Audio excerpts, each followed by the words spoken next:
வணக்கங்க. இன்றைக்கி நம்ம கேரளா ஸ்பெஷல் கலத்தப்பம் செஞ்சுக்கலாங்க. ஒரு டம்ளர் அரிசி ஒரு மணி நேரத்துக்கு முன்னாடி ஊற வச்சேங்க, பச்சரிசி. அதுக்கு ஒரு அரை டம்ளர் சாதம் போட்டு அரைச்சிக்கிட்டு வந்துடலாங்க.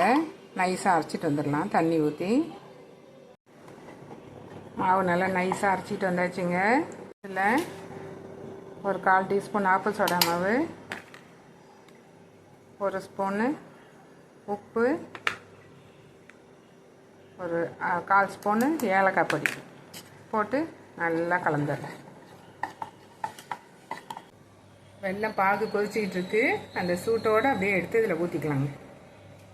ஒரு டம்ளர் அரிசி, அரை டம்ளர் சாதம், 1/2 டம்ளர் வெல்லங்க இதில் ஊற்றி நல்லா கிளறிட்டேன். இப்போ நம்ம குக்கரை வச்சுட்டு இதெல்லாம் வதக்கிட்டு காட்டுறேங்க.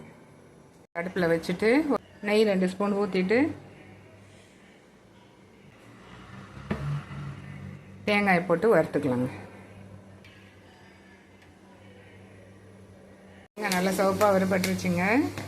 அதில் இந்த வாழைப்பழம் கொஞ்சம் போட்டுக்கலாங்க. கட் பண்ணி வச்சுட்டு வாழைப்பழம் நல்லா வதங்கின பிறகு காட்டுறேன். வாழைப்பழமும் நல்லா வறுபட்டுருச்சுங்க. நம்ம அரைச்சி வச்சுருக்கிறத ஊற்றிடலாங்க. அதில் ஒரு அரை மணி நேரம் அப்படியே வச்சுருந்துட்டு பார்க்கலாங்க எப்படி வந்திருக்குங்க. இப்படி போட்டு மூடி வச்சாச்சுங்க. வெயிட்டெல்லாம் போடக்கூடாது, அப்படியே இருக்கட்டும். அரை மணி நேரம் கழித்து பார்க்கலாங்க. அரை மணி நேரம் ஆயிடுச்சுங்க. மேலே நல்லா ஆவியாக வருது. திறந்து பார்க்கலாங்க வெந்துருச்சா என்னன்னு.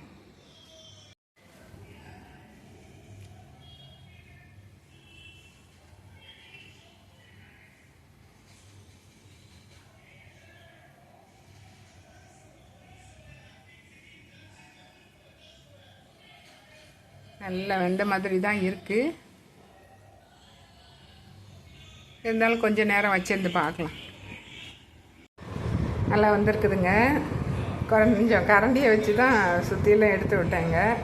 பார்க்கலாம், வெளியில் எடுத்து வச்சு பார்க்கலாம்.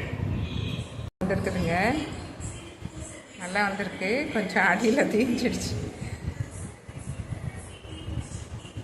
இதுதான் ஃபஸ்ட் டைம் செஞ்சுருக்கோம். பார்க்கலாம் நெக்ஸ்ட் டைம் நல்லா வருதான்னு பார்க்கலாம். Okay, thank you.